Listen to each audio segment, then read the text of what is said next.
पानी में डालते ही ये झील जादुई हो जाएगी और तब जो व्यक्ति 5 मिनट बिना सांस लिए इस झील के पानी में बैठा रहा उसे दिव्य ज्ञान की प्राप्ति हो जाएगी। लेकिन जैसा कि आप सभी जानते हैं, रामपुर गांव में कोई भी व्यक्ति पढ़ा लिखा नहीं था। वहां के लोगों का मानना था कि पढ़ाई लिखाई से जीवन यापन नहीं हो सकता है। जीने के लिए हमें काम करना होगा। खेतों में काम करके ही हम अपनी भूख मिटा सकते हैं। इसलिए वहां के सभी लोग किसानी ही किया करते थे। लालू, बजरंगी और अन्य सभी सरपंच के घर के बाहर पंचायत कर रहे होते हैं। सरपंच जी, हमारे गांव में एक भी स्कूल नहीं है। हमारी पीढ़ी तो गरीबी और भूखमरी में गुजरी। अब कहीं हमारे बच्चों का जीवन भी इस भूखमरी का शिकार ना हो जाए। इसीलिए हमें गांव में स्कूल खोलने का विचार करना चाहिए। कैसी बातें कर रहे हो लालू? स्कूल से और पढ़ाई लिखाई से पेट भर जाता तो आज इतने पढ़े लिखे लोग भी किसानी थोड़ी ना किया करते। जाओ, जाकर देखो शहर में एक भी पढ़ा लिखा व्यक्ति ढंग की नौकरी करके अपना और अपने परिवार का पेट नहीं भर रहा। सभी कोई ना कोई गलत काम करते हैं। कम से कम हम किसानी कर कर किसी के साथ कुछ गलत तो नहीं करते और अपना और अपने परिवार का पेट भी जैसे तैसे भर ही लेते हैं। पर सरपंच जी, बात केवल पैसों की नहीं है। ज्ञान हम में एकता लाएगा, हमारे जीवन को शक्तिशाली बनाएगा। अगर आज हमने स्कूल नहीं खोला तो आने वाली पीढ़ी सही गलत कैसे समझेगी? स्कूल संगठन का काम करता है और ज्ञान जीवन से मिलता है। गुरु के शब्द, पुस्तक के शब्द, ये सब हमें इस संसार में रहने के लिए शक्ति प्रदान करते हैं। अगर हम पढ़ाई को दुत्कारते रहेंगे और केवल पेट पर ध्यान देंगे तो हमारा ये गांव पशुओं की भांति कमजोर और निर्भर हो जाएगा। हर छोटी छोटी जरूरतों के लिए हमें शहर जाना पड़ेगा। चुप कर लालू, अपनी ये बड़ी बड़ी बातें बंद कर और जाकर अपना खेत संभाल। बारिश नहीं हुई तो कहीं इस साल भूखे ना मर जाए तुम्हारा परिवार। हाँ। तुम सब क्या देख रहे हो? खेतों में काम नहीं करना है क्या? या तुम सबको भी लालू की तरह ही स्कूल का भूत सवार है? नहीं मालिक, हम काम में नहीं खुश है। सभी व्यक्ति इतना कहकर वहां से चले जाते हैं। अब सरपंच अपने घर के बाहर अकेला खड़ा होता है। घर के अंदर से सरपंच की पत्नी बाहर आती है। ये लालू तो बहुत तेज बन रहा है। स्कूल खुलवाना चाहता है गांव में। कितना भी तेज बन ले, पर मुझसे तेज नहीं बन सकता। मैं अभी इस गांव का राजा हूँ। स्कूल बनने के बाद प्रत्येक व्यक्ति राजा बनने का सपना देखेगा। मेरे रहते इस गांव का राजा कोई और नहीं हो सकता। सरपंच इतना कहकर एक स्वार्थी मुस्कान अपने चेहरे पर बिखेरता है। वही रामपुर गांव में एक व्यापारी व्यापार करने के लिए आता है। व्यक्ति के हाथ में एक बड़ा सा काला। तभी उसकी मुलाकात बजरंगी नाम के एक गांव के व्यक्ति से होती है। सुनो भैया, मैं बहुत भूखा हूँ। यहाँ कोई ढाबा है क्या जहाँ मैं कुछ खा सकूँ? भैया, यहाँ कहाँ से ढाबा होगा? छोटा सा गांव है, कोई आता जाता नहीं और खाना तो लोग घर से खाकर निकलते ही हैं। ढाबा में क्यों खाएंगे? तो क्या यहाँ मुझे खाना नहीं मिलेगा? भैया, आपको भूख लगी है तो आप हमारे घर चलकर खाना खा सकते हैं। धन्यवाद भैया। बजरंगी व्यापारी को लेकर अपने घर चला जाता है। भाग्यवान, अतिथि आए हैं, भोजन की व्यवस्था करो। आप यहाँ बैठ जाइए। व्यापारी बैठ जाता है। कहिए श्रीमान, आपका यहाँ कैसे आना हुआ? जी, मैं एक व्यापारी हूँ। रामपुर गांव के किसानों के बारे में बहुत सुना है। बहुत से किसान गरीबी और बीमारी से अपनी जान गंवा बैठे। मैं उन सबको पैसे देना चाहता हूँ और उनकी सारी फसलें हर साल खरीदना चाहता हूँ। ये तो बहुत अच्छा विचार है। मैं आज ही सारे गांव वालों को इकट्ठा कर देता हूँ। सारे किसान आपके इस प्रस्ताव से काफी खुश होंगे। यहाँ के सारे किसान इतनी मेहनत से फसलें उगाते हैं और इन्हें इनका सही मूल्य भी नहीं मिल पाता। मैं भी एक किसान ही हूँ और हमारा घर भी केवल खेती पर ही निर्भर है। और हमारे घर को देखकर तो आपको अंदाजा हो ही गया होगा कि हम किसानों की क्या दुर्दशा रहती है। हाँ, वाकई काफी खराब स्थिति है यहाँ के किसानों की।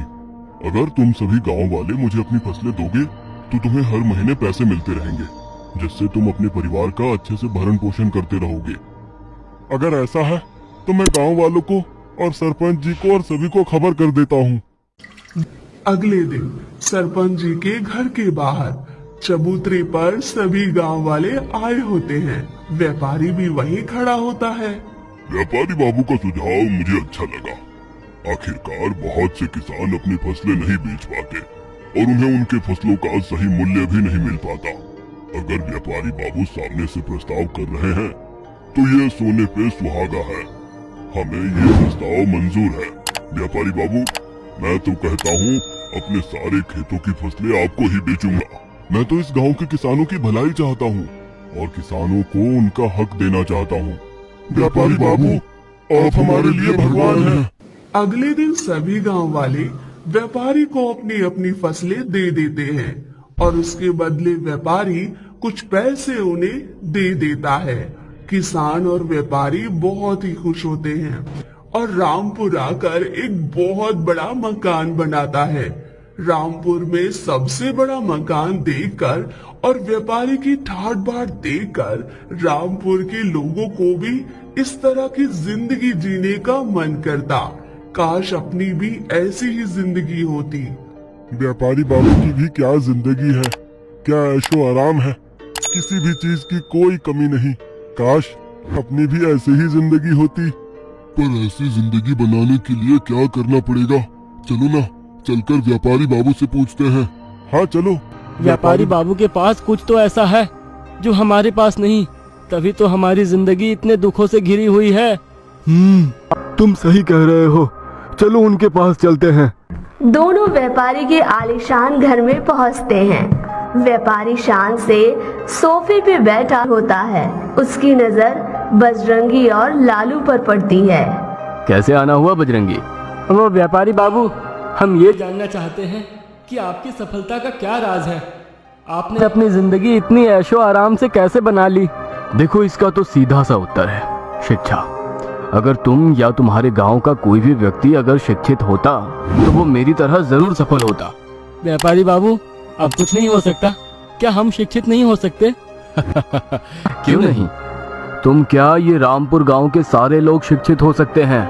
मुझे एक ऐसी झील का पता है जहां 5 मिनट सांस रोककर बैठने से लोगों को ज्ञान नहीं, दिव्य ज्ञान की प्राप्ति होती है। आप कहीं हमें मूर्ख तो नहीं बना रहे? जहाँ तक हमें पता है, शिक्षा का केवल एक ही माध्यम है स्कूल, और आप झील बता रहे हैं। मुझे पता है लालू, शिक्षा का माध्यम स्कूल है, पर गौतम बुद्ध को देखो, उन्हें पेड़ के नीचे ज्ञान प्राप्त हुआ। तो क्या तुम गांव वालों को झील के नीचे शिक्षा नहीं मिल सकती? अगर ऐसा है तो ठीक है, मैं बजरंगी और रामपुर के सभी निवासी आपके झील का दिव्य ज्ञान देखने आएंगे। अगले दिन सभी झील के पास भीड़ लगाए होते हैं। सरपंच और अन्य सभी व्यापारी के बोलने का इंतजार कर रहे होते हैं। गांव वालों, मेरे पास एक जादुई मिट्टी है। इस मिट्टी को झील के पानी में डालते ही ये झील जादुई हो जाएगी, और तब जो व्यक्ति 5 मिनट बिना सांस लिए इस झील के पानी में बैठा रहा, उसे दिव्य ज्ञान की प्राप्ति हो जाएगी। लेकिन जैसा कि आप सभी जानते हैं कि मैं एक व्यापारी हूँ, तो मैं कोई भी चीज यूं ही किसी को नहीं देता। अगर आपको जादुई झील में दिव्य ज्ञान दे रहा हूँ तो इसके बदले आप सभी को भी मुझे 500 रुपए देने होंगे। ठीक है, हीरा तुल्य ज्ञान अगर 500 रुपए मिल रहा है तो हम जरूर आपको पैसे दे देंगे, हमें मंजूर है। सभी गांव वाले पैसे देते हैं। व्यापारी झील में मिट्टी फेंकता है।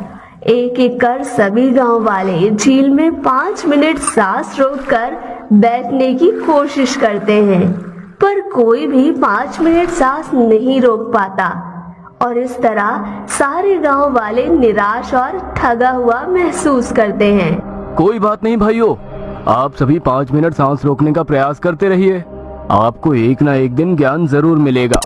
सरपंच व्यापारी की बातें सुनकर उदास अपने घर की ओर लौटता है।